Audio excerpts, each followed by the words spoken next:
First time when I went to Indonesia, outside the palace, Indonesia, everybody knows, is a Muslim country, overwhelmingly Muslim country. Outside the palace, there is a huge statue of Krishna Arjun Samvad. Outside the presidential palace, like our India Gate, lawns. So our ambassador in Indonesia told me, he said, ask any Indonesian, what is this? He will say Krishna Arjun Samvad. Then tell them, but you are a Muslim country and this is a Hindu icon.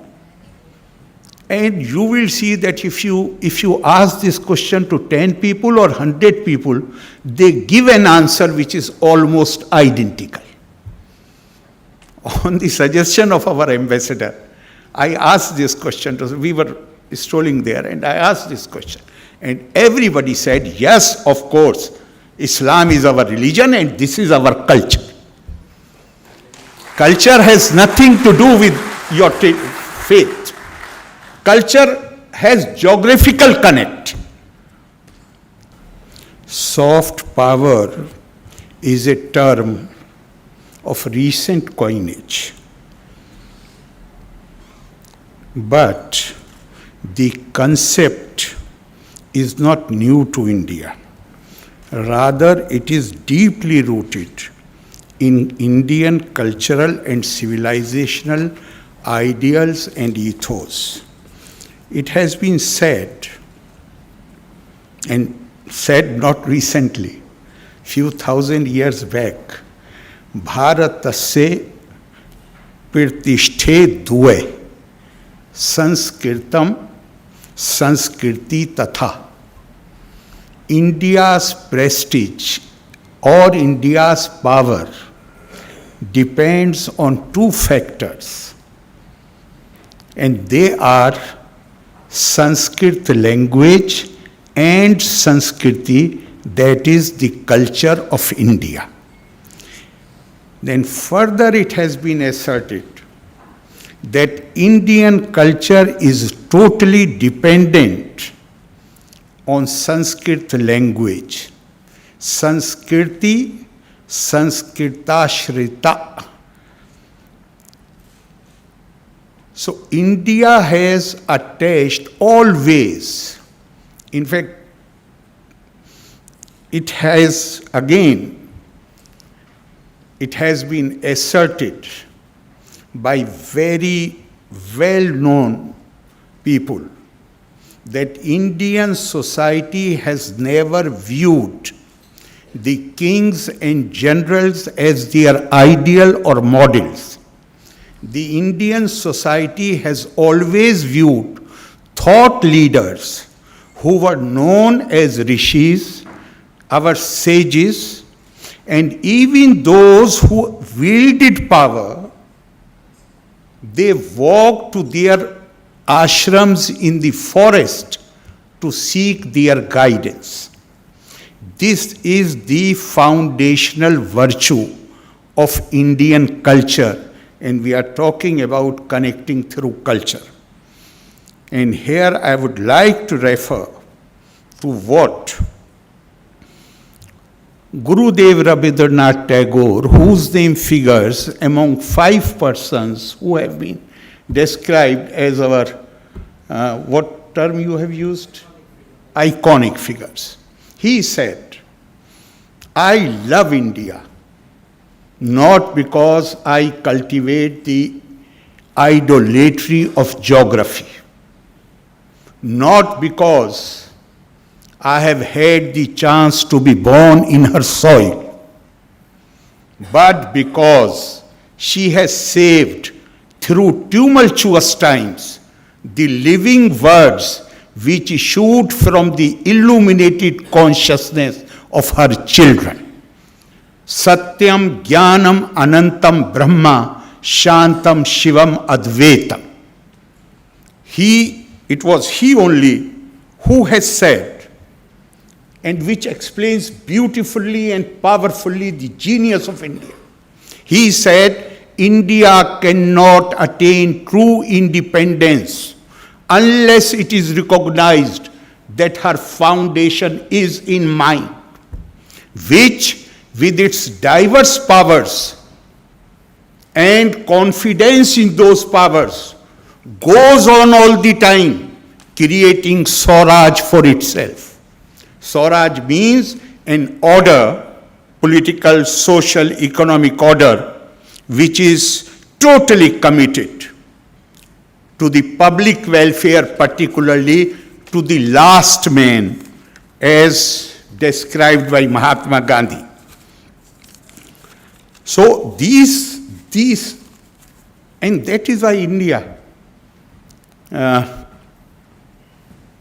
if we refer to 10th and 11th century history books written by Arab historians, right from Tabari to Ibn Kasir, Ibn Asir, even Ibn Khaldun, then most of them have devoted few pages in the first chapter to India. And the basis, I will come to the basis later, what they have said is that the whole world, there are 5 dominant civilizations or cultures. All other countries are member of this camp or that camp. The Persian civilization is known for its splendor. The Chinese civilization is known for its craftsmanship and obedience to law. Romans for their beauty and chivalry. Turks for their bravery. And finally they say Indian civilization is one which is known for promotion of knowledge and wisdom. And possibly, that I consider is the foundational virtue of Indian culture and civilization. And possibly, the basis for this assessment is a prophetic saying, Ajidu rihal ilmi min biladil Hind. I am feeling the cool breeze of knowledge coming from the land of India. So what distinguishes India is not its military strength or any other aggressive power. India has always been, even today we are talking about India aspiring for the role of Vishwa Guru. What is Vishwa Guru? Vishwa Guru is not a title, is not a position, it is a role. And we feel that this role has been performed by India in the past. And now we are aspiring that we are able to revive that kind of situation. What is Vishwa Guru? The Indian sages have clearly spelled it out. They say, Etad desha parshu tasya sakashad agraj anmana swam charitram shikcheran prithviyam sarvam anava. A long time back, our sages had envisaged that India should have the knowledge power which is able to attract people from all over the world not to study Indian culture and civilization.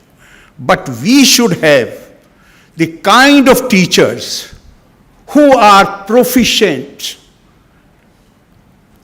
who have deep grip on other cultures, and people from other countries to know about their own culture, to study about their own civilizational value. They travel to India.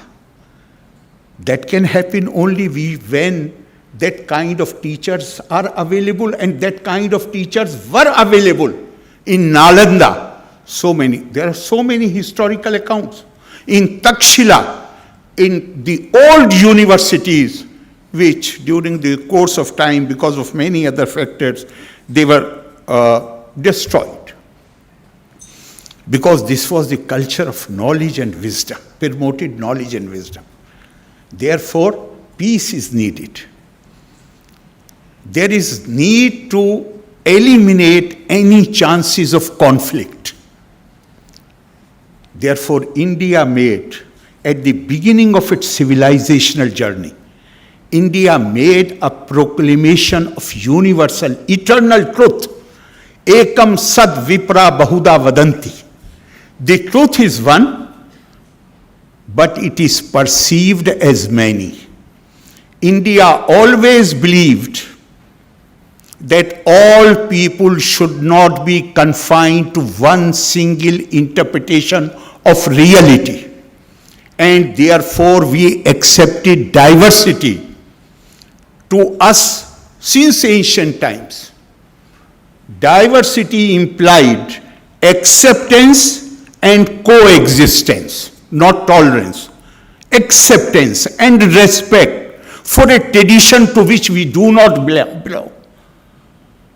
Acceptance and tolerance. And Swami Vivekananda goes to the extent of saying that when somebody, he said, we do not tolerate, you tolerate the antics of a child. We accept and respect every tradition. And he says when somebody talks of tolerance, it sounds like blasphemy to me. I have no right to tolerate anybody. Whatever path one chooses, I am duty bound to accept it and respect it. So when diversity has been attached so much significance and importance in Indian tradition, the human society also needs unity. We have praised, in fact, we have recognized that diversity is not something which basically it came, the discovery by our sages as the law of nature. Human beings are bound to differ. They are bound to have different thinking, different mindset, different attitude, and that must be respected. So, but unity is also the need of the human society to how to create unity, sense of unity and fraternity in the society. Then the Indian sages, what they did was that they did not use either race or language or even religious faith as the basis for unity. Because if you accept race or language or religious faith, then many people are excluded. Therefore, they decided or they made Atma, the soul of man, as the single basis for creating unity. Aham Brahmasmi, the God in the form of the soul, dwells in me. Same God in the form of soul dwells in you. That must create a sense of unity among us. And this interconnectedness through soul, Atma, should give rise to the feeling of fraternity. That was the basis which Indian sages used to create. In fact, that is why it came to be described as a universal vision. Because Indian culture does not view a person in terms of the variable and alienable characteristics like which are associated with the birth, color of the skin, what language you speak, how you worship your God, you believe or you do not believe. Rather, Indian culture views a person in terms of invariable and inalienable characteristic. That is the Atma, which dwells, the innate divinity of the man, the divine potential of the man, about which Swami Vivekananda said that he said, my mission can be explained in very simple words. I want to teach unto mankind, not to Indians, not to people belonging to any particular faith tradition. No, I want to teach unto mankind their divinity and its manifestation in all movements of life. And in fact, again, something comes to my mind, that Gurudev Rabindranath Tagore, when he was awarded Nobel Prize, in his acceptance speech, he referred to the Upanishadic idea of oneness of being, Wahdatul Wujud, where he referred to these two Upanishad lines from the Upanishad, Yastu Sarvani Bhutani Atmanye Vanu Pashyati Sarva Bhuteshu Chatmanam Tato Na Viju Guptase. One who perceives his own self in all beings and all beings in his own self, he is left with no room, no scope for nursing aversion or separateness from anybody. The pain of the other becomes his own pain. The problems of the other become his own problems. That is the cultural heritage of India. That is what India stands for. And that is why Indian thought emphasizes that the human body must be considered as the temple of God. Deho devalaya prokto jiva deva sadashiva. The human body must be respected. Anybody, everybody. We must cultivate this sense of respect for everybody and anybody. But it does not, we can't, in the light of these teachings or this cultural heritage, we cannot ignore the other aspect also. That we are living in a world, and India has gone through that, where mere soft power is not enough. So what the Indian culture says about that?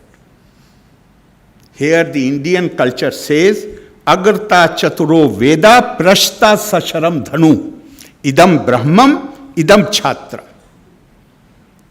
Shastradapi, shastradapi. When you are subjected to an aggression, when you face those who have evil designs, then you should not only have the fully equipped with knowledge and wisdom, the soft power, but on your back, you should be armed with weapons. These weapons, Indian culture says that these weapons are not meant to dominate over others, to impose your views on others. But these weapons are meant to defend yourself against the aggressor. I have no hesitation to say that in the period of decline, India ignored this aspect. And that is why we were subjected to many humiliations. And now, definitely, after independence, more so now, the leadership is fully aware, but our thrust, India will remain India as long as our thrust will be on the soft power, and to be more specific, to promote the tradition of knowledge and wisdom. And our freedom movement itself is a great example, possibly the only movement in the freedom movement in the world, where only soft power was employed to throw out the colonial power. Satya, Ahimsa, and Satyagraha. And India became an example. And I would say, if you look around the world, we generally ignore some developments. In USA, in South Africa, Nelson Mandela. In USA, Martin Luther King. They all got their inspiration from Mahatma Gandhi. Well, you can think about it. would it have, without the movement launched by Martin Luther King, would it have been possible for Mr. Obama to become the president of USA? And that movement was inspired by Mahatma Gandhi.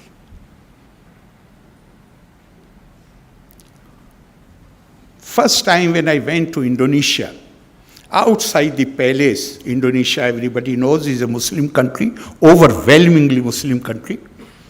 Outside the palace, there is a huge statue of Krishna Arjun Samvad. Outside the presidential palace, like our India Gate, lawns. So our ambassador in Indonesia